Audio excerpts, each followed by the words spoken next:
सहनाववतु सहनौ भुनक्तु सह वीर्यं करवावहै तेजस्विनावधीतमस्तु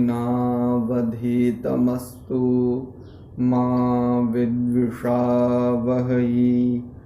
ओम शांति शांति शांति।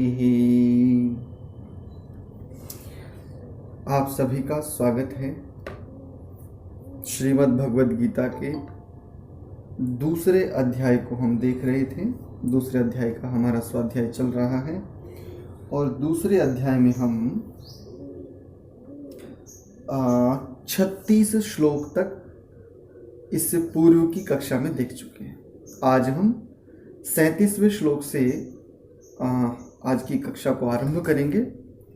इससे पूर्व पिछले श्लोक को थोड़ा सा देख लेते हैं कि पिछले श्लोक में इन्होंने क्या कहा था।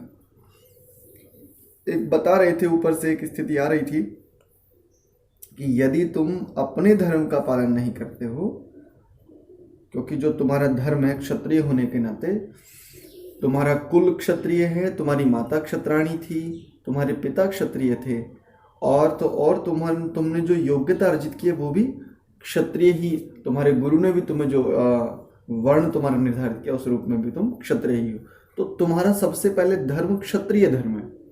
और क्षत्रिय धर्म प्रजा रक्षण के लिए होता है, यानी क्षत्रियों का जो शस्त्र अथवा सामर्थ्य होता है, क्षत्रियों।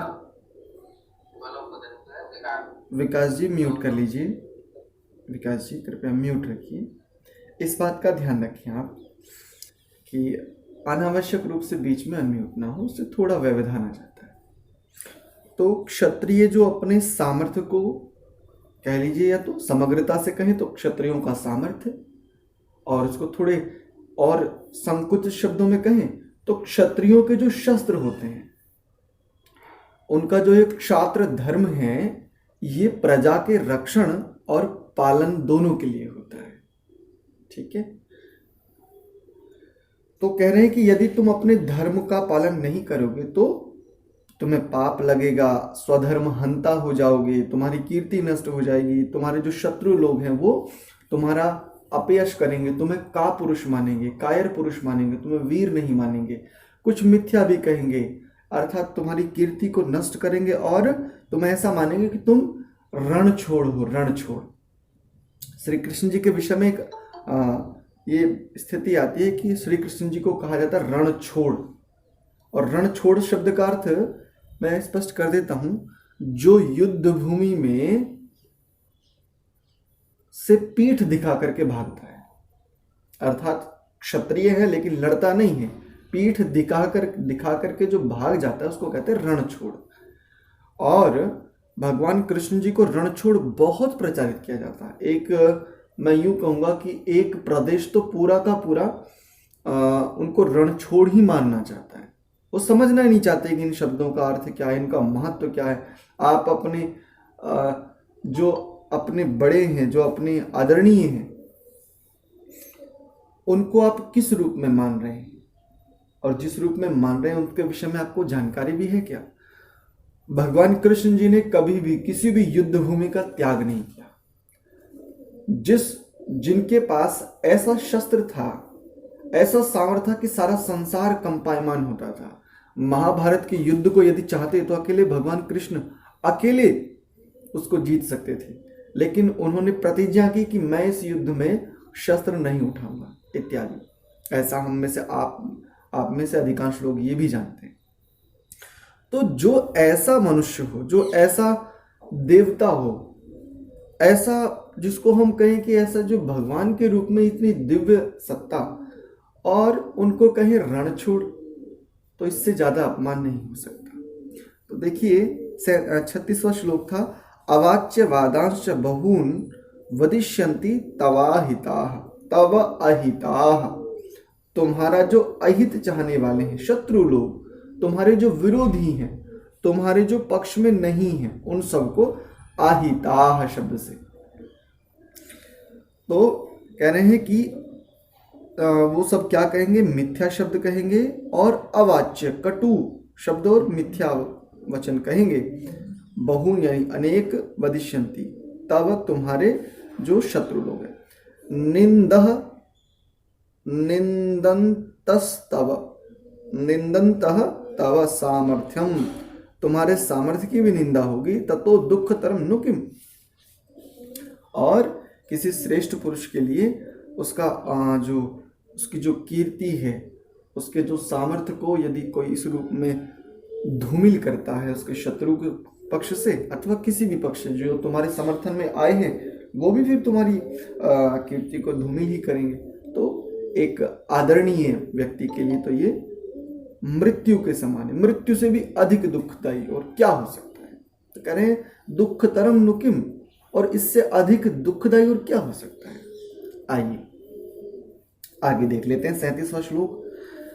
हतो वा प्राप्स्यसि स्वर्गम, क्षमा चाहूंगा, हतो वा प्राप्स्यसि स्वर्गम जित्वा वा भोक्ष्यसे महीम तस्मादुत्तिष्ठ कौन्तेय युद्धाय कृत निश्चयः। कह रहे हैं हे कुंती नंदन, हे कुंती पुत्र कौन्तेय, हतो हतः वा मारे जाकर या तो प्राप्स्यसि प्राप्त करोगे, किसको, स्वर्गम स्वर्ग को। हतः वा प्राप्स्यसि, या तो तुम मारे जाकर प्राप्स्यसि प्राप्त करोगे स्वर्गम स्वर्ग लोक को, उत्तम सुख को, कल्याण के। ऐसा कहते हैं कि जो योद्धा होते हैं और यदि वो वीर गति को प्राप्त होते हैं तो उनकी उच्च गति होती है। अब उच्च गति क्या है, तो उत्तम से उत्तम स्थितियां। कई लोग ऐसा भी कहते हैं कि जो युद्ध में मारे जाते हैं उनकी मुक्ति हो जाती है। एक वर्ग ऐसा है जो थोड़ा शास्त्रों के समीप रहता है, थोड़ा पढ़ता है अर्थात स्वाध्याय आदि में लगा रहता है।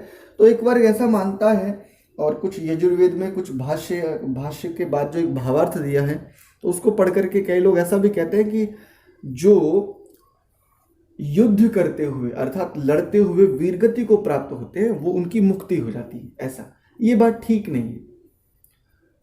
केवल किसी धर्म का पालन करने से मुक्ति होना, ये बात तर्क संगत नहीं है, शास्त्र सम्मत नहीं है।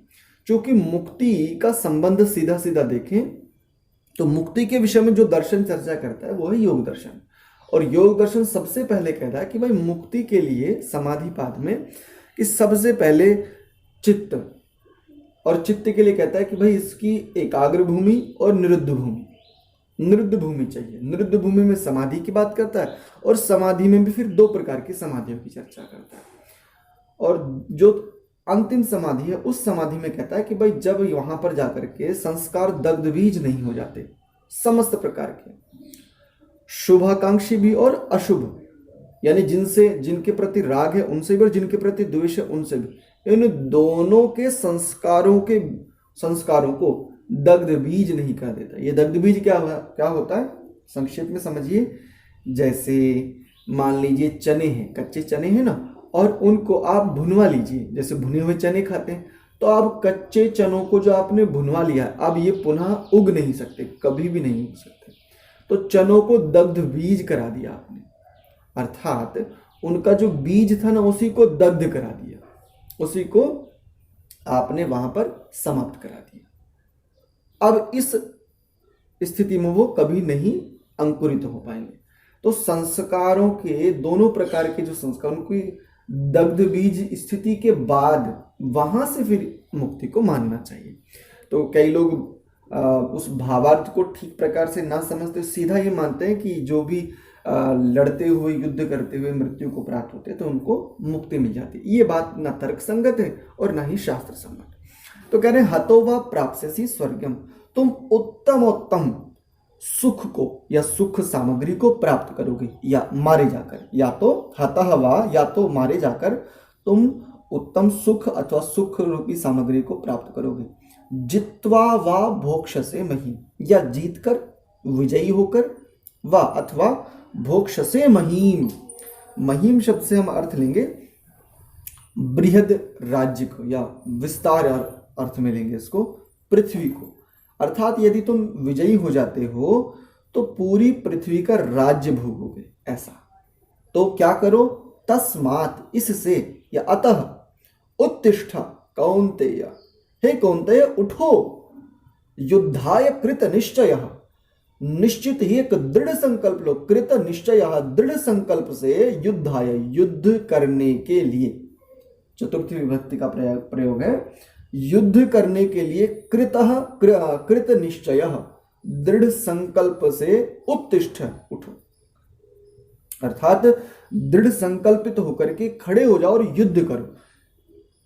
ये सारी बातें तुम्हें बता दी कि भाई यदि तुम मान लो मारे जाते हो तब भी तुम उत्तम गति को ही प्राप्त होगे, और यदि तुम विजयी होते हो तब भी तुम समूची वसुधा का राज्य भोगोगे, चक्रवर्ती राज्य भोगोगे इस रूप में। ठीक ऐसे ही इसको अपने ऊपर देख लेते हैं कि हम कैसे देख सकते हैं इसको। तो देखो, कई लोग ऐसा कहते हैं जी अब तो जीवन चला ही गया, अब क्या कर सकते हैं।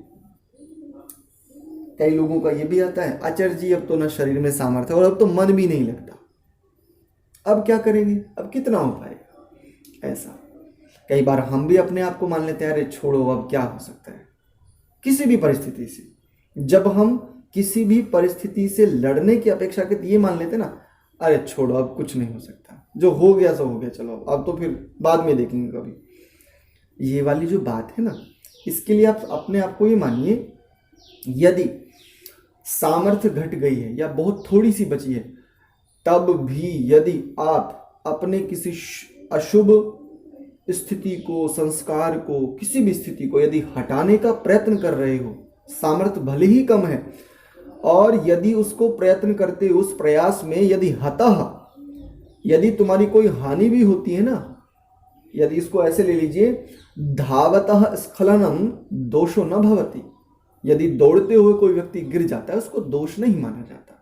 तो किसी भी स्थिति में, किसी भी परिस्थिति में, सामर्थ्य कितना ही कम क्यों ना बचो, मैं तो कहता हूं एक अंतिम श्वास ही क्यों ना बची हो, यदि अंतिम प्राण की स्थिति है और वो निकलने वाला है, उससे पूर्व भी यदि आप संघर्ष कर रहे हो, युद्ध कर रहे हो स्वयं से, स्वयं की अशुभता से, स्वयं की अकल्याणकारी स्थितियों से, और वहां पर यदि यदि मृत्यु को भी प्राप्त हो जाते हो, तब भी उत्तम गति होगी।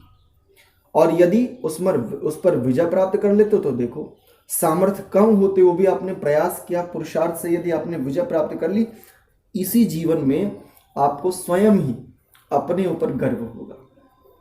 इसलिए हमारे लिए भी ये बात है कि तस्मात् उत्तिष्ठ, कि सभी हम जो चेतनाएं हैं, हम चेतनाओं को उठना चाहिए, समझना चाहिए, अपने सामर्थ्य को पहचानना चाहिए। युद्धाय कृत निश्चय, कि हम सभी भी युद्ध करें, किससे, आंतरिक शत्रुओं से और बाह्य शत्रुओं से। प्रायः दौरानी जेठानी के साथ, भाई भाई के साथ इत्यादि जो समाज में प्रचलित है, पड़ोसियों के साथ, पड़ोसी पड़ोसी के साथ, ये तो प्रायः युद्ध कर लेते हैं, यानी बाह्य रूप से तो हम युद्ध कर लेते हैं, जो कि उतना आवश्यक भी नहीं है, वो अनावश्यक ही अधिकांश देखें तो।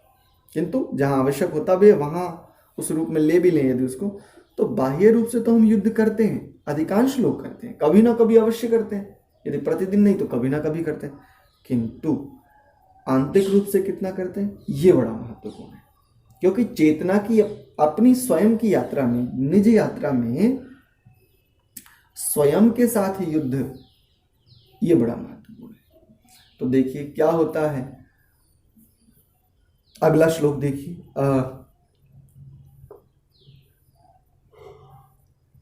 कह रहे हैं, सुख दुखे समय कृत्वा लाभा लाभौ जया जयौ ततो युद्धाय युज्यस्व नैवं पापम अवाप्स्यसि। बड़ा सुंदर श्लोक है, विद्वानों के द्वारा प्रायः इस श्लोक का भी उच्चारण उनके व्याख्यानों में हमें सुनने को मिलता है। कह रहे सुख दुखे, सुख में भी और दुख में भी, दोनों में समय कृत्वा, समभाव से या समान भाव कृत्वा करके, अपनी आंतरिकता का, भाई किसका समान भाव करें, यहां पर एक प्रश्न हो सकता है ना, तो सुख और दुख रूपी स्थिति में अपनी समस्त आंतरिकता को समता में ला करके। और एक और बात कही, लाभ अलाभ, लाभ अलाभौ, जैसे राम कृष्णौ या रामः रामौ, तो द्वितीय विभक्ति का, तो लाभ और अलाभ दोनों का जब यहाँ पर इन्होंने एक पद बनाया तो लाभा लाभौ ऐसा हो गया। ठीक है, तो लाभ और अलाभ। ऐसे अगले शब्द में देखें, जय और अजय। अजय मतलब पराजय। लाभ अलाभ, जैसे लाभ मतलब लाभ का विपरीत देखे तो हानि, ऐसे ही जय का विपरीत देखे तो पराजय। तो उसके लिए इन्होंने शब्द दिया अजय, जय और अजय, जया जयौ। तो लाभ में और अलाभ में अर्थात हानि में, जय में और अजय में अर्थात पराजय में क्या करें। अब सभी के साथ लेते हैं, तो देखो कितनी चीज गिनवाई है, सुख में, दुख में, लाभ में, अलाभ अर्थात हानि में, जय में और अजय अर्थात पराजय में। 6 चीजें गिनवाई। इनमें क्या करें, समे कृत्वा। अब ऐसे लेंगे इसको, यानी इन 6 की 6 स्थितियों में क्या करें, समे कृत्वा, समभाव में स्थित होकर के या अपने आप को समभाव से युक्त करके क्या करें, ततः युद्धाय युज्यस्व, युद्ध करने के लिए युज्यस्व, लग जाओ, जुड़ जाओ। उससे युज्यस्व अर्थ देखेंगे तो जुड़ने अर्थ में या लगने अर्थ में, उस रूप में ही इसका अर्थ करेंगे। ततः इससे या अतः क्या करो, युद्धाय, युद्ध करने के लिए लग जाओ, पूरी तरह से लग जाओ। न एवं पापम अवाप्स्यसि, इस तरह से तुम पाप को प्राप्त नहीं होगे। या इसको दूसरे अर्थों में ऐसा ले, ऐसा करने पर तुम्हें पाप नहीं लगेगा। कैसा करने पर, यदि लाभ हो तो सब प्रसन्न होते हैं, लेकिन हानि हो जाए तो, और समभाव ना हो, बैलेंसिंग अगर सिचुएशन ना हो इंटरनली, इसको ऐसे ले लीजिए अगर आपको शायद इस भाषा से थोड़ा समझ में आए तो, यदि इंटरनली जो सिचुएशन है हमारी, जो पूरी की पूरी हमारा इंटरनल जो स्थितियां हैं, यदि वो बैलेंस्ड ना हो, तब कह रहे हैं कि यदि लाभ तो सभी चाहते हैं लेकिन हानि हो जाए तो प्रायः दुखी होते हैं, उस बात को करें। अब सुख तो सभी को प्रिय है, लेकिन जब दुख मिलता है तो कष्ट होता है, बड़ा कष्ट होता है। और विजय अर्थात जीतना तो सभी चाहते हैं, लेकिन यदि पराजय हो जाए तो, पराजय होने पर कई क्षत्रिय ऐसे आज भी ऐसे हैं, एक राजपूत, वैसे तो जो राज काज के कार्यों को संभालते हैं उनके पुत्रों को राजपूत कहा जाता है, राजपुत्र। अब वो राजपुत्र ना होकर के राजपूत रह गया। अब कोई कुछ भी कर रहा है वो भी अपने आप को कह रहा है कि हम भी राजपूत हैं, मतलब लड़कियां छेड़ रहा है वो भी राजपूत है, वो भी लिखता है राजपूत, विक्की राजपूत हैं। मैं एक बात कह रहा हूं, पशुओं को काट रहे हैं कि किस नाम पे, कि हम क्षत्रिय हैं, निरीह पशुओं की। बोले क्या करते हो, बोले ये हमारा शगुन, यदि हम ऐसा ना करें तो हमारा जो क्षत्रियत्व है वो नष्ट हो जाएगा और हम राजपूत हैं। वस्तुतः ये शुद्ध शब्द था राजपुत्र। राजकाज संबंधी कार्य करने वालों के जो उनकी संतानें होती थी उनको कहा जाता था राजपुत्र, लेकिन आज सब राजपूत हो गए, पुत्र ना होकर के वो पूत हो गए। अब पूत भी पुत्र अर्थ नहीं प्रयोग होता है समाज में। तो ये सब, ये इन सब को तो सभी चाहते हैं, सुख को, लाभ को और विजयी होने को, इसको तो सभी चाहते हैं। लेकिन दुख आ जाए तब, हानि हो जाए तब, बिजनेस में यदि लॉस हो जाए तब, और पराजय हो जाए कहीं, भाई कंपटीशन है, मान लो आज का देखो पूरा का पूरा जो सिस्टम है वो कंपटीशन का है, और यदि कंपटीशन में हम यदि हार जाएं तो, उसके लिए कह रहे हैं कि यदि तुम समभाव से इन सारी स्थितियों को देखोगे तो न एवं पापम अवाप्स्यसि, इस प्रकार से तुम्हें जो भी तुम युद्ध कर रहे हो या कर्म कर रहे हो, उसको ऐसे ले लीजिए, जो तुम कर्तव्य पालन कर रहे हो, जो तुम युद्ध रूपी कर्तव्य पालन कर रहे हो आंतरिक रूप से अथवा बाह्य रूप से, फिर तुम्हें पाप नहीं लगेगा, तुम पाप को प्राप्त नहीं होगे। पापम अवाप्स्यसि, पाप को प्राप्त नहीं होगे, न एवं, ऐसा। ठीक है जी। अब देख ले, इसको हम देख सकते हैं कि हम कितने ऐसी स्थिति में हम अपना स्वयं का आकलन कर सकते हैं, और हमें यहाँ से बहुत सुंदर जीवन का ऐसा सुंदर सार मिल सकता है कि जिसके आधार पर हम अपने जीवन को इतनी सुंदर दिशा दे सकते हैं। बहुत ही उत्तम, बहुत ही उत्तम। उस रूप में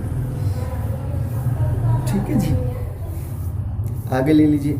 इसमें एक और बात छोटी सी रख देता हूँ। कई लोग साधक हैं, साधक बोले तो साधना करने वाले, उपासना करने वाले, अपने आप को उच्च स्थितियों से जोड़ने का जो प्रयत्न करने वाले होते हैं उनको। तो प्रायः मैंने कल भी एक बात रखी थी कि जो अष्टाध्यायी कंठस्थ करना आरंभ जिसने किया ना, उसको भी वैयाकरणी कहा जाता है। वैयाकरणी यानी व्याकरण को पढ़ाने वाला भी वैयाकरण है, और व्याकरण को पढ़ने वाला जो प्रथम ही है, अभी जिसने आरंभ किया है, उसको भी वैयाकरण कहते हैं। अब इसमें एक बड़ी महत्वपूर्ण बात समझाता हूं, ध्यान से देखिए। हम प्रायः क्या समझते हैं, जो मान लीजिए उपासना करने वाला है, उपासना के लिए जो प्रयत्न भी कर रहा है, अब उसी को हम क्या समझ लेते हैं, ये उपासक है। जो साधना के लिए प्रयास कर रहा है, साधना के लिए समय निकाल रहा है, ये अच्छी बात है, लेकिन हम उसी को क्या मान लेते हैं, ये तो साधक है। अब ऐसे ही योग के लिए, योग बोले तो समाधि, योग ये वाला नहीं, वो ऐसे हाथ कर लो ऊपर की तरफ और ये कर लो, ये शारीरिक क्रिया है, इनसे लाभ होता है और जितना आवश्यक और अनुकूलता हो ये करने चाहिए, इसमें हमें कोई आपत्ति नहीं। किंतु योग बराबर समाधि, महर्षि पतंजलि के अनुसार देखिए तो योग वो कहते हैं समाधि को, और समाधि के एक इक्वलेंट एक वर्ड है समाधान। समाधि और समाधान ये दोनों सिमिलर वर्ड है, ऐसा कह लीजिए, क्योंकि दोनों में जो धातु प्रत्यय और उपसर्ग दोनों में लगभग समान है, लगभग नहीं पूरी तरह समान है। सम आ और दुधाय धारण पोषण योग, सम आ धान, इसमें भी ये, और सम आधि, सम और आंग उपसर्ग है और दुधाय धारण पोषण योग ये धातु है। तो समाधान और समाधि दोनों। अब कहें कोई योग करने वाला, अर्थात योग के लिए कोई प्रयास कर रहा है, समाधि के लिए कोई प्रयत्न कर रहा है, अब उसको भी हम क्या कह लेते हैं, योगी। अच्छा, किसी ने थोड़ी अच्छी स्थिति प्राप्त कर ली एकाग्रता आदि से, उसको कुछ थोड़ा प्रत्यक्ष व जीवन के या आंतरिकता के विषय में कुछ जाना उसने, और जब उसने किसी को कहा तो हम उसे क्या मान लेते हैं, बड़े ऊंचे योगी ना। इस बात को गंभीरता से समझिएगा। एक ही बार में उत्तर, एक ही पंक्ति में उत्तर देता हूं। किसी उत्तम क्रिया को अथवा किसी भी क्रिया को करने के लिए जो प्रयत्न किया जाता है वो प्रयत्न मात्र है, वो स्थिति नहीं है। समाधि को प्राप्त करने के लिए, समाधि में स्थित होने के लिए प्रयास करने वाला योगी नहीं है। मूल अर्थ देखें तो, यदि मूल अर्थ देखें तो वो योगी नहीं है। रूढ़ अर्थ में उसको भी योगी मान सकते हो, क्योंकि वो उसके लिए प्रयत्न कर रहा है। जैसे कि व्याकरण के महाभाष्य आदि को पूरा व्याकरण पढ़ने के लिए, जैसे एक बालक है, एक ब्रह्मचारी है, एक ब्रह्मचारिणी है जो अष्टाध्यायी को कंठस्थ कर रही है, तो उस अर्थ में उसको कह दिया जाता है कि ये भी वैयाकरणी है, अर्थात वैयाकरण है। व्याकरण को पढ़ने और पढ़ाने वाले दोनों को वैयाकरण जिस प्रकार से कह दिया जाता है, ठीक उसी प्रकार से जो भी सुख दुखे समय कृत्वा लाभा लाभौ जया जयौ, सुख दुखे लाभा लाभौ जया जयौ, एतेषां सर्वेषां ये जनाः समता के लिए जो भी अभ्यास कर रहे हैं उनको आप सम नहीं मानिए। वो सम नहीं है, समता के लिए वो प्रयत्न कर रहे हैं। समाधि के लिए प्रयत्न करने वाला योगी नहीं हो सकता। मूल अर्थ में देखेंगे तो वो प्रयत्न करने वाला है, और एक सामान्य अर्थ में उसको भी हम कह देते हैं कि वो भी योगी के समान ही है। योगी होने में और योगी के समान होने, इन दोनों में बड़ा अंतर है। बस इस श्लोक के साथ में आपको इस ओर भी लाना चाहता था। मैं समझता हूं शायद आपको एक बात स्पष्ट हुई होगी। ठीक है जी। 39वें श्लोक को देखिए। एषा ते विहिता सांख्ये बुद्धिर्योगे त्विमां शृणु, बुद्ध्या युक्तो यया पार्थ कर्मबंधं प्रहास्यसि। मुक्त हो जाओगे, ऐसा अर्थ लेंगे इसको। तो देख लेते हैं, ऐसा यह सब, ते अभिहिता, अभिहिता, ऐसा, ऐसा यह सब, ते अभिहिता, तेरे लिए वर्णन किया गया है। क्या? सांख्ये बुद्धि, बुद्धि योगे ना, तो बुद्धि ही योगे, सांख्ये वैश्लेषिक अध्ययन द्वारा, वैश्लेषिक विश्लेषणात्मक बुद्धि से, ऐसे समझ लीजिए। यदि वैश्लेषिक अध्ययन ना समझ में आए तो विश्लेषणात्मक बुद्धि के द्वारा क्या किया गया है? योगे तू इमाम शृणु, निष्काम कर्म में इसे तुम सुनो। किसको सुनो? तो बुद्धिया, बुद्धि से अथवा बुद्धि के द्वारा, तृतीय विभक्ति का प्रयोग है। युक्तः, साथ साथ, या बुद्धि के सहित, या बुद्धि से युक्त होकर के, या जिससे, पार्थ, हे पार्थ, कर्म बंधनम, कर्म के बंधन से, प्रहास्यसि, मुक्त हो जाओगे। अब देखो यहां तो सीधी जिस बात की मैं संकेत पीछे कर रहा था ना, मुक्ति की, तो यहां तो देखो स्पष्ट श्लोक आ गया। इस प्रकार के श्लोकों को लेकर के प्रायः मन में ये प्रश्न उठना स्वाभाविक है। ये एक स्वस्थ प्रश्न है कि यदि कोई मृत्यु को प्राप्त हो जाता है, वीरगति को प्राप्त हो जाता है युद्ध में, तो उसकी मुक्ति हो जाएगी। अब देखो इन्होंने तो सीधा सीधा श्लोक भी दे दिया, और श्लोक का अर्थ कर रहे हैं प्रहास्य से, अर्थात मुक्त हो जाओगे कर्म बंधन से, कर्म बंधनम प्रहास्य से, ऐसा। पहले देखो इसके पूरे को अर्थ को देख लेते, क्या कहने हैं कि यहां मैंने, इनके अनुसार देखते हैं, यहां मैंने विश्लेषणात्मक बुद्धि के द्वारा इस ज्ञान का वर्णन किया है, ऐसा श्री कृष्ण जी कह रहे हैं। अब निष्काम भाव से कर्म करना बता रहा हूं, उसे सुनो। तू इमाम शृणु, यानी निष्काम भाव से कर्म करना बता रहा हूं, उसको तुम सुनो। हे प्रथापुत्र, यदि तुम ऐसे ज्ञान से कर्म करोगे तो तुम कर्मों के बंधन से अपने को मुक्त कर सकते हो। अब देखो इसका किस रूप में अर्थ लिया जाए। बहुत छोटी सी बात है, बहुत छोटी सी। इस समय अर्जुन किस संघर्ष से युक्त है? कहां संघर्ष कर रहा है? मैं अपने स्वजनों पर, बंधु बांधवों पर, अपने परिचितों पर शस्त्र नहीं उठाऊंगा। ठीक है, इस समय इसके कर्मों का जो इस समय जो इसके लिए बंधन है वो कौन सा है? ये समस्त स्थितियां, अपने धर्म का पालन जो नहीं कर रहा है इस समय, यही तो इसके लिए बंधन है। अब यहां पर यदि पूर्वापर प्रकरण पर विचार करें तो यहां पर सीधी सी एक बात है कि वर्तमान में जो ये मोह, ये जो क्लैब्यम मास्म गम इत्यादि पीछे श्लोक में भी आया था, ये जो स्थितियां, इसको बंधन कह रहे हैं, इसको कर्म बंधन कहा है। इससे मुक्त हो जाओगे, क्योंकि यदि इस स्थिति से ये जो मोह या ये जो शोक आदि की स्थितियां हैं, ये जो कहा था कि वे पथुश्च शरीर में रोमहर्षश्च जायते इत्यादि जो बात कही थी, इन समस्त स्थितियों से मुक्त होगा व्यक्ति तभी तो युद्ध करेगा। पीछे जो बात कही युद्धाय कृत निश्चयः, अरे कब करेगा? ये जो मोह, ये जो शोक, ये जो इस प्रकार की स्थितियां हैं, इनसे मुक्त होगा तभी तो। इस कर्म रूपी बंधन से, ये भी तो कर्म ही है ना।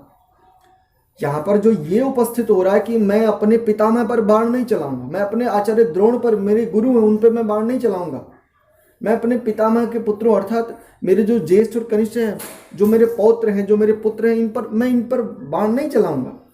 ये जो समस्त प्रकार की स्थितियां और उसके जो अनेकों प्रकार के तर्क हैं, पीछे अर्जुन ने अनेकों प्रकार के तर्क दिए थे ना, तो ये जो समस्त, ये भी तो कर्म ही है ना, ये भी तो बंधन ही है ना उस युद्ध के। उस युद्ध के और अर्जुन के बीच में जो बंधन है वो क्या है? ये समस्त स्थितियां।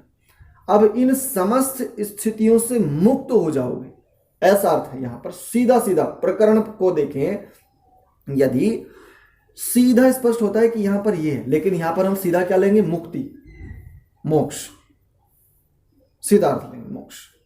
बिल्कुल भी ठीक नहीं है, ना तर्क संगत है और ना विषय संगत है। मुक्ति की तो यहां पर कोई चर्चा ही नहीं है। यहां पर तो युद्ध करने के लिए उसको भिन्न भिन्न दृष्टियों से समझाया जा रहा है कि अर्जुन तुम एक क्षत्रिय हो, तुम्हारा धर्म युद्ध करना है, और यदि ये तुम युद्ध करते हो तो ये तुम समझो कि क्षत्रियों के जीवन की साफल्यता यदि उन्हें इस प्रकार का धर्म युद्ध करने का अवसर मिले। तो यहां संपूर्ण बातें देखें तो केंद्र बिंदु क्या है? सारी बातों का केंद्र बिंदु तो युद्ध करना है कि अर्जुन युद्ध करे, लेकिन इसमें ना जाने हम क्या क्या ढूंढे, तो भाई ये हमारी अपनी अपनी बुद्धि हो सकती है। तो यहां मुक्ति की तो कोई चर्चा ही नहीं है।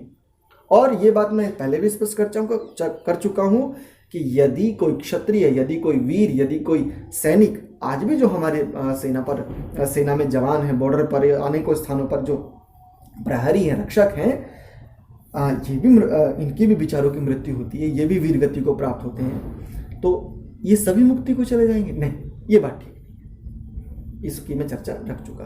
तो यहां आगे भी आएंगी ये बात, मुक्ति की बात आगे आएंगी, सांख्य योग, कर्म योग, ये योग, वो योग, वहां उनको वहीं स्पष्ट करूंगा। किंतु यहां इस श्लोक के आधार पर कर्म बंधनम प्रहास्य से, यहां पर ऐसा कह, कर्मों के बंधन से अपने आप को मुक्त कर सकते हो, लेकिन कौन से कर्मों के? इस समय जो स्थिति उपस्थित है, अब उसको एक विचार और कीजिए। कराना तो युद्ध है, लेकिन हम उसे उपदेश दें कि तुम्हें मोक्ष प्राप्त करना है। अरे मोक्ष प्राप्त करना, तो फिर तो अर्जुन ही ठीक कह रहा है कि क्यों ना मैं सन्यासी हो जाऊं, क्यों ना मैं भिक्षा मांग करके उस रूप में जीवन यापन करूं। तो मुक्ति के लिए तो फिर वो प्रयत्न करना पड़ेगा, क्योंकि तीनों ऐष्णाओं के त्याग के बाद स्थितियां आती है। व्यक्ति उच्च साधना, या यूं कहूं कि समाधि की भी जो दूसरी अवस्था है, संप्रज्ञात समाधि और असंप्रज्ञात समाधि, तो असंप्रज्ञात समाधि की प्राप्ति के लिए व्यक्ति को तो यही करना चाहिए। लेकिन श्री कृष्ण जी तो मना कर रहे हैं कि नहीं, भिक्षा मांग करके तुम कोई कापुरुष हो कि तुम भिक्षा मांग करके अपना जीवन चलाओगे। तो मुक्ति के लिए तो फिर अर्जुन कह ही रहा था कि क्यों ना मैं साधना में चला जाऊं। कमाल की बात है, पता नहीं कैसे अर्थ और कैसे संगति लगाते हैं। तो यहां मुक्ति का तो कोई भी प्रश्न खड़ा नहीं हो सकता किसी भी प्रकार से। ठीक है, तो इसको एक बार देख लीजिए। विश्लेषणात्मक बुद्धि के द्वारा कृष्ण जी ने कहा कि भाई मैंने इस ज्ञान को, इस विद्या को तुम्हारे समक्ष रखा है, इसको तुम ध्यान से सुनो। हे प्रथापुत्र, हे कौन्तेय, हे पार्थ, इसे तुम ध्यान से सुनो। और यदि तुम सुनकर के, अच्छा किसको सुन रहे हो तुम? किसको? हतो वा प्राप्स्यसि स्वर्गम सुख दुखे समय कृत्वा इत्यादि, और पीछे कितनी सारी बातें बताई हैं, कितनी सारी बातें बताई। इन सबको सुन करके यदि तुम फिर निष्काम भाव से, कैसा निष्काम भाव? अब युद्ध में निष्काम भावना बचेगी क्या? हाँ, एक स्थिति आ जाएगी, भाई मैं जो ये कर रहा हूं, इन बातों को सुनकर के एक बड़ी सुंदर स्थिति मिलेगी कि मैं जो युद्ध कर रहा हूं इसमें मेरी विजय भी हो सकती है और मेरी पराजय भी हो सकती है, किंतु यह करना मेरा कर्तव्य है। और कर्तव्य पालन मैं प्रायः कहा करता हूं, कर्तव्य पालन पाप रहित होता है। और जो भी पाप रहित स्थितियां हैं उनको आप मान लीजिए, निष्काम भाव है वो, वहां पर निष्काम भावना होगी। सीधी सी बात है, कर्तव्य पालन में कोई सकामता तो नहीं रहती प्रायः। यदि शुद्धता से देखें, कुछ कर्तव्य ऐसे भी होते हैं जिनमें सकामता होती है। इसको यहाँ पर एक बात और स्पष्ट करता चलूँ, शायद आपको ये शब्द कुछ लोग परिचित होंगे, लेकिन शायद कोई परिचित ना हो, तो उनकी दृष्टि से 3 प्रकार के शब्द आगे भी आएंगे, सकाम, निष्काम और अकाम आदि भी आएगा वहां पर। तो केवल 2 बातों को मैं स्पष्ट करता हूं। ये जो सकाम है और निष्काम है, ये 2 शब्द क्या हैं? जब हम किसी कर्म को फल की इच्छा से करते हैं कि ये अमुक फल चाहिए इसलिए मैं ये कर्म कर रहा हूं, ये होता है सकाम कर्म। फल पर, कर्म के फल पर दृष्टि रखते हुए जो कर्म किया जाता है उसको कहते हैं सकाम कर्म। कर्म के फल की इच्छा से भी अपने आप को विमुख करते हुए, या यूं कह लीजिए कर्म के फल की इच्छा का त्याग, कर्म फल का त्याग नहीं, कर्म फल की इच्छा का त्याग, कर्म के फल की इच्छा का जो त्याग भावना है, इस रूप में जो कोई कर्म करता है उसको कहते हैं निष्काम भाव से कर्म या निष्काम कर्म। ठीक है, तो यहाँ पर इस रूप में लीजिए, यहाँ पर मुक्ति की कोई चर्चा नहीं है। और किसी भी वीर को, किसी भी क्षत्रिय को यदि वो युद्ध में यदि उसकी मृत्यु हो जाती है, यदि वो वीरगति को प्राप्त होता है, तो यहाँ पर मुक्ति का कोई प्रश्न नहीं होता। और जो लोग यहाँ से निकालते हैं, तो देखो हमने पर्याप्त चर्चा आपके समक्ष रख दी है, इस रूप में लेना चाहिए। 40वां श्लोक देखेंगे, कह रहे हैं नेहाभिक्रम नाशोस्ति प्रत्यवायो न विद्यते स्वल्पमप्यस्य धर्मस्य त्रायते महतो भयात्। क्या कह रहे हैं? न नहीं, इह इस योग में। अब देखो इन्होंने इसमें क्या इह शब्द से क्या निकाला? नेहा था ना, नेहा भी क्रम, तो इसका यदि पदच्छेद करेंगे तो न इह अभिक्रम नाशः अस्ति, ऐसा इसका पदच्छेद होगा। न इह अभिक्रम नाशः अस्ति, नाशः अस्ति को नाशोस्ति ऐसा हो गया।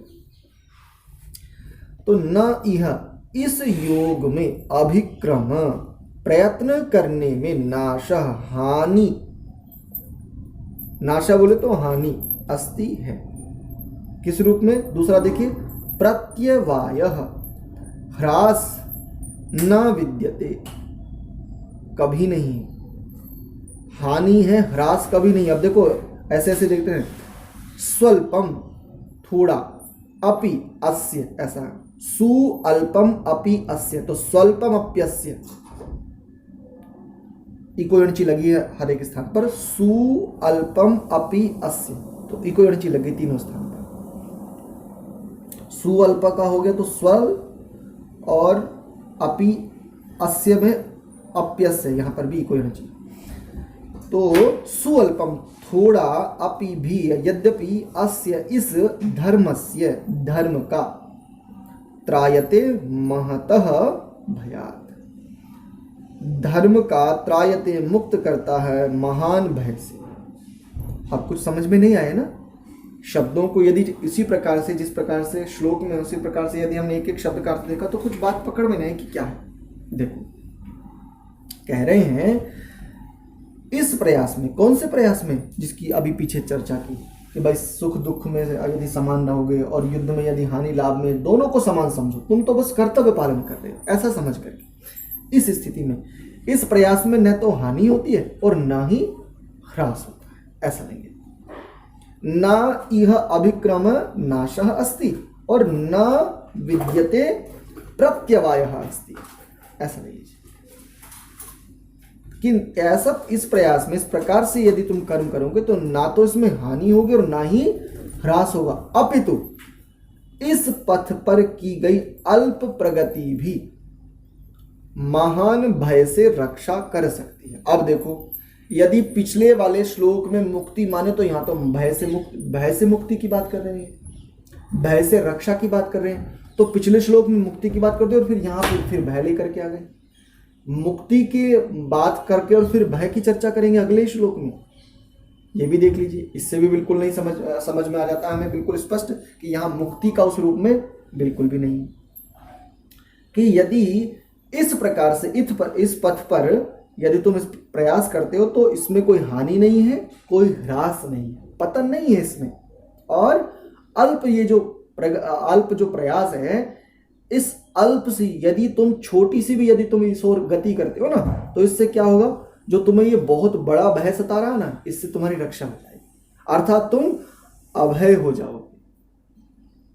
तुम्हें जो भय सता रहा है इस समय, तुम जो कह रहे हो कि भाई मेरा शरीर कांप रहा है, मेरे पूरे शरीर में रोम अर्थात रोंगटे खड़े हो रहे हैं, मेरे हाथ से मेरा गांडीव छूट गया है और मेरा पूरा का पूरा शरीर जो है एक प्रकार से ऐसा हो गया, बिल्कुल ठंडा पड़ गया इत्यादि, तो ये जो तुम्हें भय है ना, इस महान भय यानी बहुत बड़े भय से तुम्हारी रक्षा हो जाएगी, तुम्हारा ये भय हट जाएगा, उस रूप में क्या है।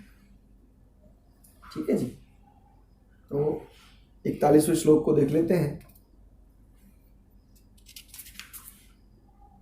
हाँ, ये देखिए पिछले श्लोक को बहुत अच्छे प्रकार से, पिछले श्लोक के आधार पर जो संगति लगेगी इस वाले श्लोक में, 41वें श्लोक में देखिए कह रहे हैं, व्यवसायात्मिका बुद्धि रेकेह कुरुनंदन बहुशाखा ह्यनंताश्च बुद्धयो व्यवसायी नाम। क्या कह रहे हैं? देखो, व्यवसाय आत्मिका, व्यवसाय अब कह रहे हैं कि जो मैं तुम्हें ये बात कह रहा हूं ना, जो मैं तुम्हें समझा रहा हूं, यदि तुम इसमें स्थिर, बुद्धि एका इह, ऐसा बुद्धि रेकेह, तो इसका पदच्छेद करेंगे तो बुद्धि एका इह, क्योंकि बुद्धि स्त्रीलिंग में आता है, मति शब्द के तुल्य इसके रूप चलेंगे, तो बुद्धि एका इह, एकमात्र इस संसार में जो बुद्धि है, कुरुनंदन, हे कुरुनंदन, कुरुओं के प्रिय पुत्र, कुरुओं के प्रिय पुत्र, ऐसा कह रहे हैं। बहुशाखा, अनेक शाखाओं में विभक्त, ही निसंदेह, अनंता, ही अनंता, ऐसा है तो ही अनंता, यहां पर भी कोई नीचे लगा तो ही अनंता ऐसा हुआ, ही अनंता, असीम च भी, बुद्धयः, बुद्धयो तो बुद्धयः, अव्यवसायी नाम, ऐसा पदच्छेद करेंगे अंतिम पद का, तो बुद्धयः अव्यवसायी नाम, जो इस स्थिति से युक्त नहीं है उनके लिए, पूरे श्लोक का अर्थ देखिए, जो इस मार्ग पर चलते हैं वे प्रयोजन में दृढ़ रहते हैं। किस मार्ग पर? जो अभी बताया ना, सुख दुख में समान रहना, लाभ हानि में समान रहना, जय पराजय में समान रहना, और धर्म का पालन करना, यानी जो कर्तव्य पालन है वो पाप रहित है। यदि तुम मारे जाते हो तब भी तुम्हारा कल्याण है, और यदि तुम जीतते हो तब भी तुम लाभान्वित होगे, इत्यादि। ये जो पूरी की पूरी पीछे वाली चर्चा, उसको कह रहे हैं कि जो इस स्थिति में स्थिर हो जाते हैं, जो इस मार्ग पर चलते हैं, वे प्रयोजन में दृढ़ रहते हैं और उनका लक्ष्य भी एक होता है।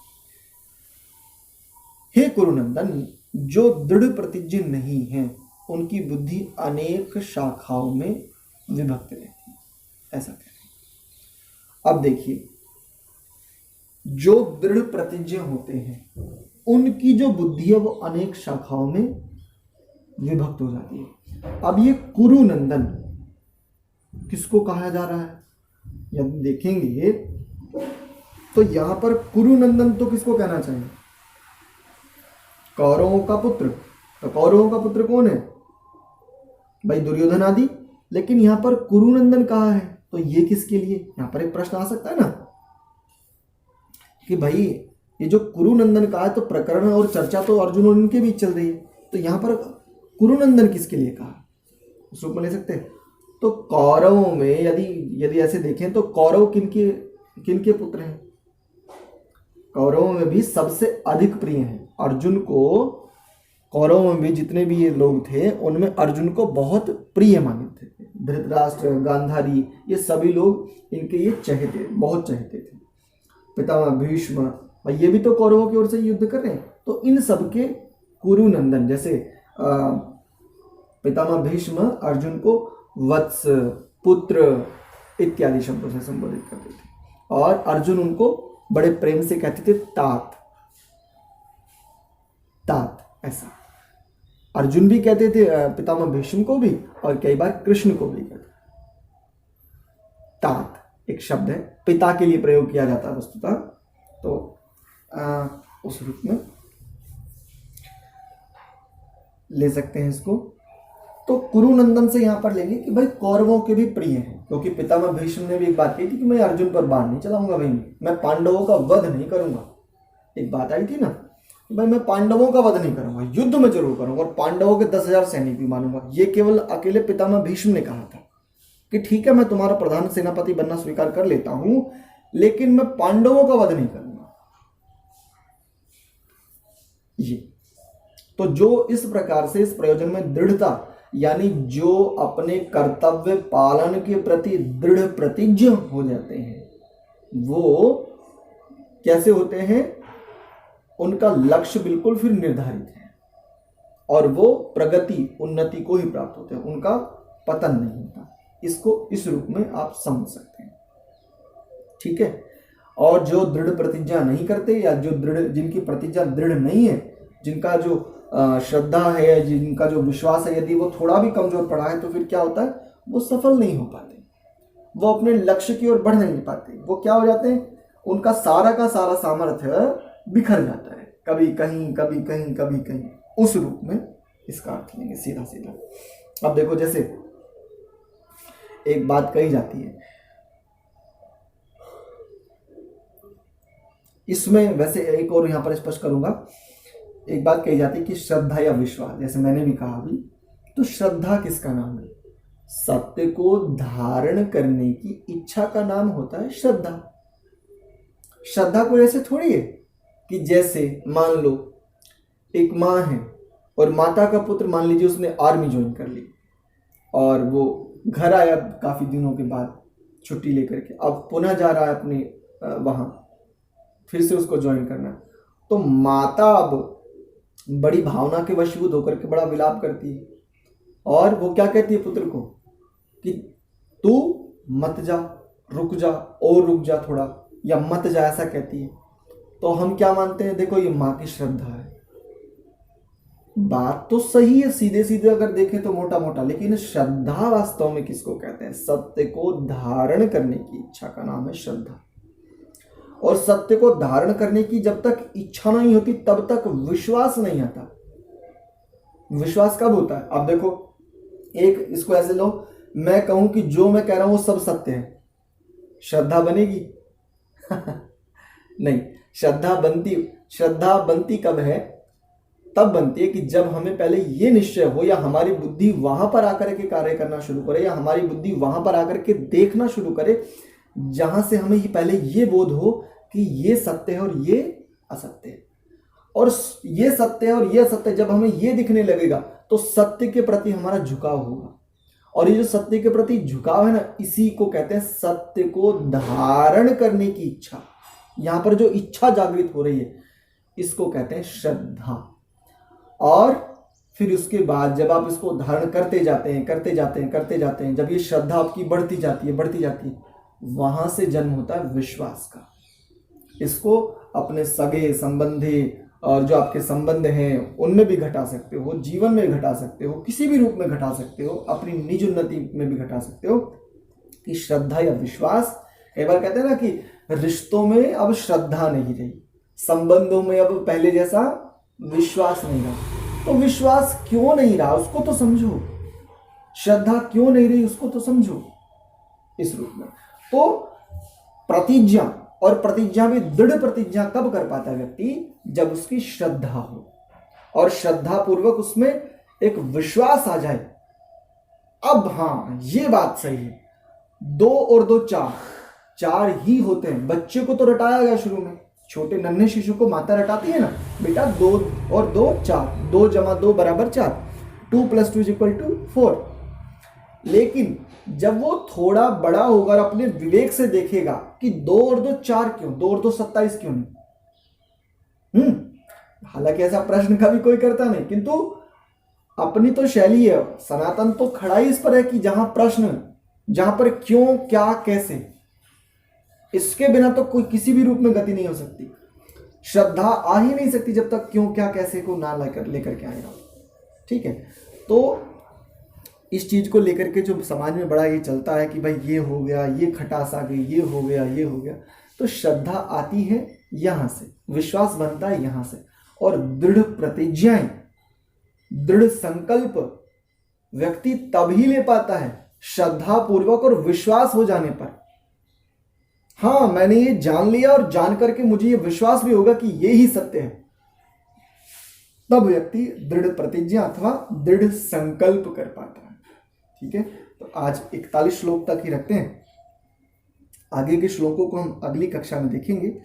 आपके कोई प्रश्न, कोई शंका है तो एक एक करके रख लीजिए।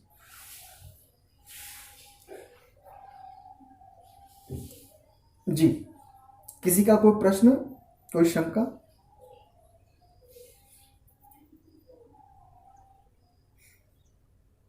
किसी का कोई प्रश्न नहीं है? मैं रख देता हूँ, लेट से आया हूँ थोड़ा जी। हवन आदि में जुड़ा है इसलिए लेट हो गया। वो श्रद्धा का डेफिनेट इस तरीके से करूँ क्या सही है, थोड़ा बताना। श्रद्धा को ऐसे ले लीजिए, सत्य को धारण करने की जो इच्छा होती है ना, उसको कहते हैं श्रद्धा। अब सत्य क्या है? तो देखो, एक तो सत्य वो है जो जिसको जैसा सत्य मानता है, एक तो वो सत्य है।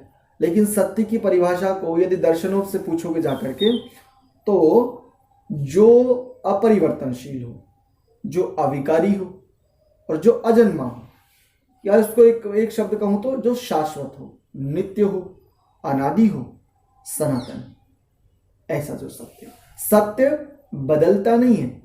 एक बात कही जाती है ना कि सत्य या धर्म या इत्यादि इन सब की तो अपने अपने अनुसार परिभाषाएं कर ली जाती है, और जिसकी बाहुओं में बल है ये सारा का सारा संसार उसी के आगे नतमस्तक होता है।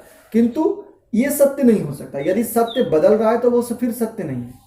उस सत्य को आलंबन बना करके यदि कोई लाभ ले रहा है, उससे कोई कार्य कर रहा है, तो उसको आप ये मत कहिए कि उसने सत्य को बदल दिया। या कोई धर्म का आलंबन लेते हुए यदि कोई कर्म संपादित कर रहा है, तो आप ये मत समझिए कि उसने तो धर्म की परिभाषा ही बदल दी। उसने उस कर्म को संपादित करने के लिए धर्म का आलंबन लिया है। ऐसे लीजिए इसको, ऐसे समझेंगे शायद आप। जब हम कोई मकान बनाते हैं ना, तो मकान बनाने के बाद भी उसके ऊपर सीमेंट से उसका प्लास्टर करा देते हैं, और उसके बाद भी फिर उसके ऊपर पेंट कराते हैं। ठीक है, तो ये पेंट क्या है? आलंबन ही तो है।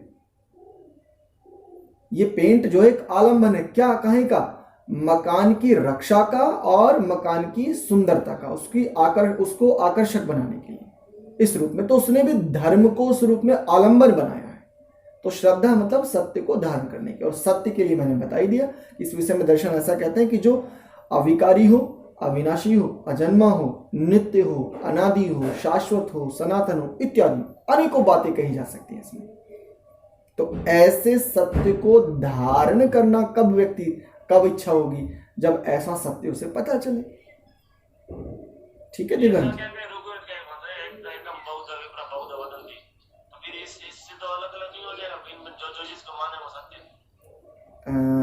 नहीं, एकम सत्य विप्राह बहुधा वदंती, ऐसा जो आप कह रहे हैं उसको ऐसे लीजिए। विप्र लोग, विप्र कौन? विद्वान लोग। अब यदि विप्र लोग ईश्वर को अनेकों नाम से जानते हैं, लेकिन सभी विद्वान नहीं, तो सभी विद्वान नहीं। अब इन सभी ने क्या कर दिया?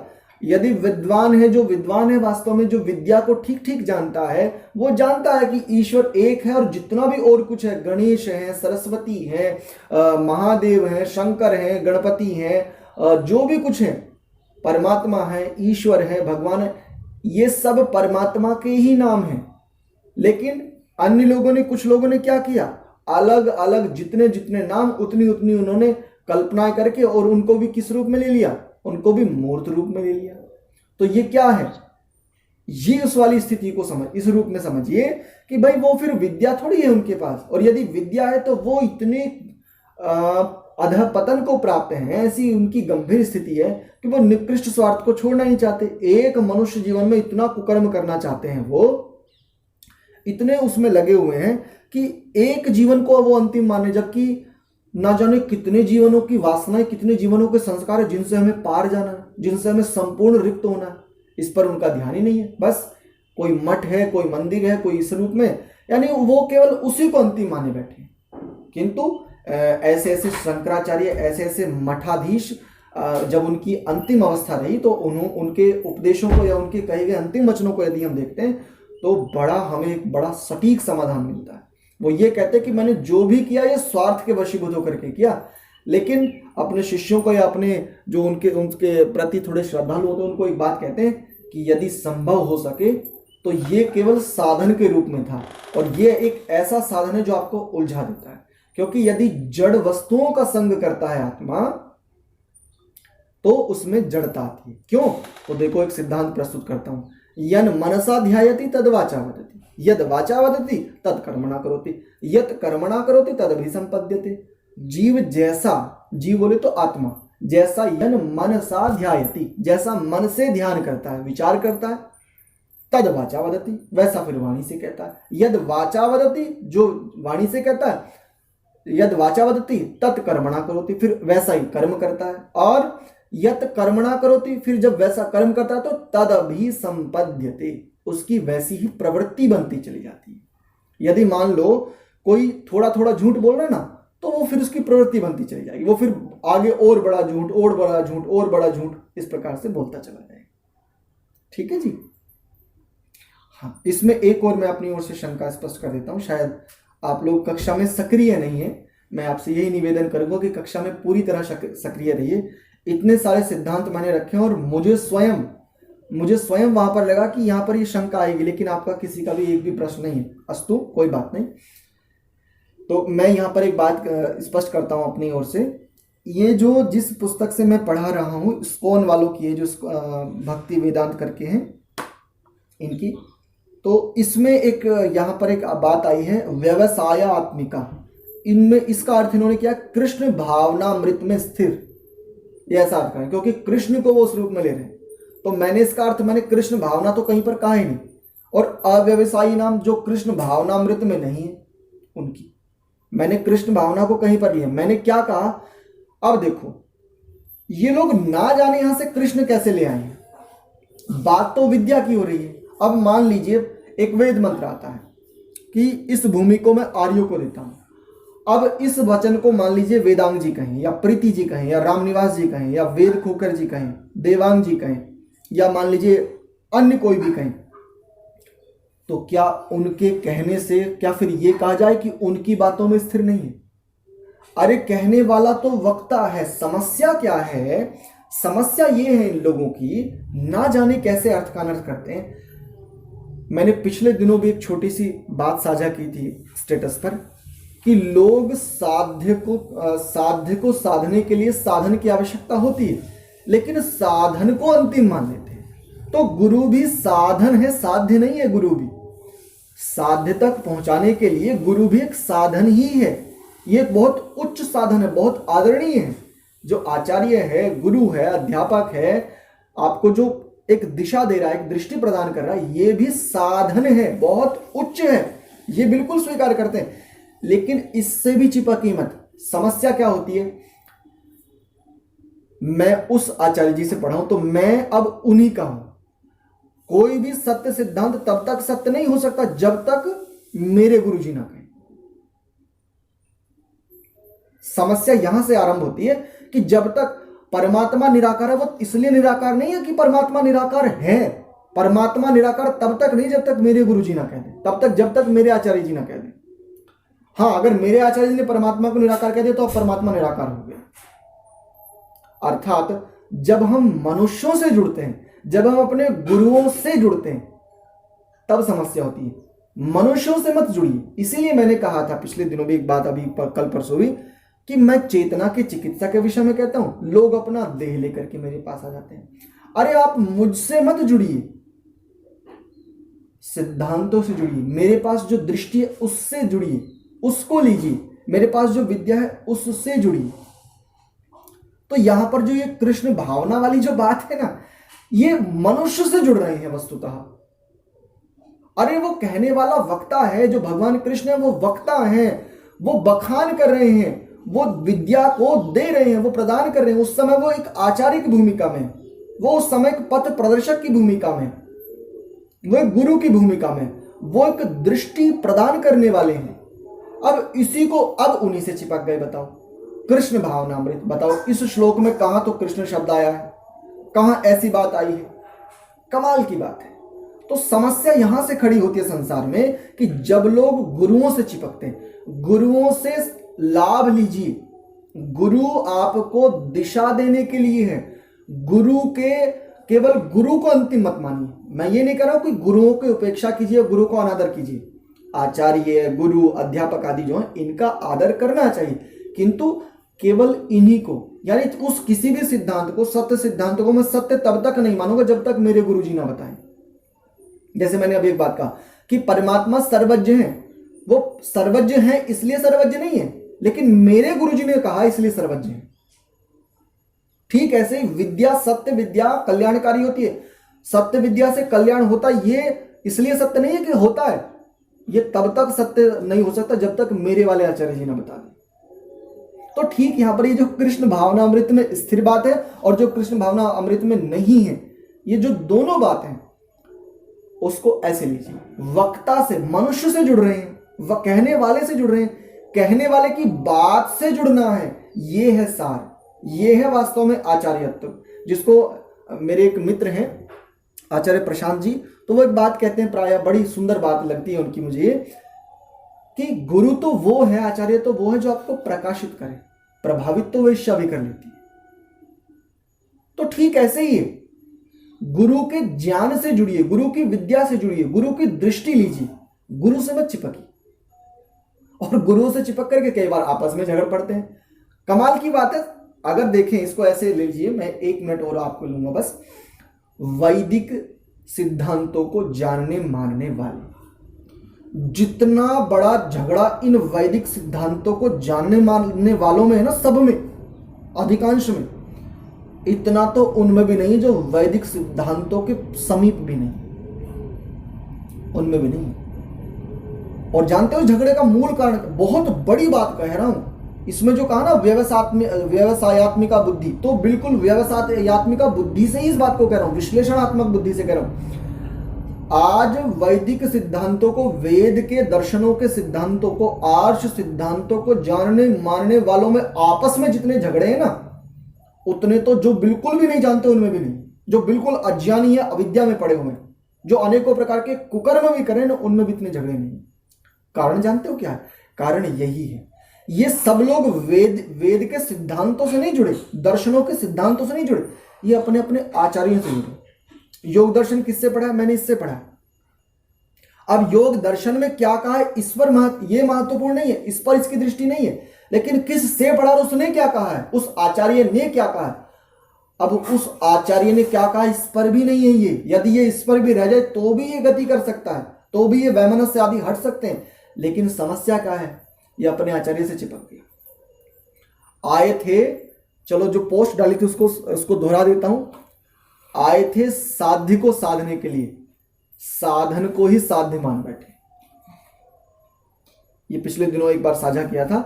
आए थे साध्य की साधना के लिए, साधन के पास, लेकिन हमने साधन को ही साध्य मान करके और अपनी यात्रा को यहीं बाधित कर दिया।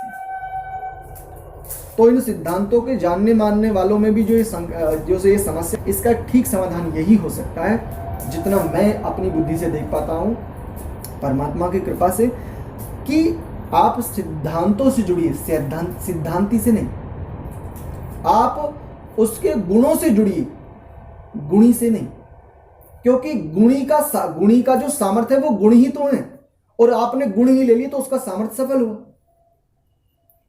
यदि आप मनुष्य से जुड़ जाए, सिद्धांतों से कोई मतलब नहीं। अब एक संक्षेप में एक बात कह देता हूं, आपको आनंद आएगा। राम को तो मानेंगे हम, भगवान राम को तो मानेंगे, बोल मर्यादा पुरुषोत्तम भगवान श्री रामचंद्र की जय। भगवान राम को तो मानेंगे, लेकिन भगवान राम की नहीं मानेंगे। पूरी की पूरी बात अब स्पष्ट हो गई होगी। भगवान श्री कृष्ण को तो मानेंगे, योगेश्वर भगवान श्री कृष्ण की जय, धर्म संस्थापक योगेश्वर भगवान श्री कृष्ण की जय, लेकिन भगवान कृष्ण की नहीं मानेंगे। कृष्ण को मानेंगे, कृष्ण की नहीं मानेंगे। ऋषियों को मानेंगे, ऋषियों की नहीं मानेंगे। शास्त्रों को मानेंगे, शास्त्रों की नहीं मानेंगे। परमात्मा को मानेंगे परमात्मा की नहीं मानेंगे ये हमारी एक बहुत व्यापक और बड़ी सूक्ष्म, जिसको बहुत कम लोग समझ पाते हैं, ये एक बड़ी व्यापक समस्या है। ठीक है, तो मेरी ओर से एक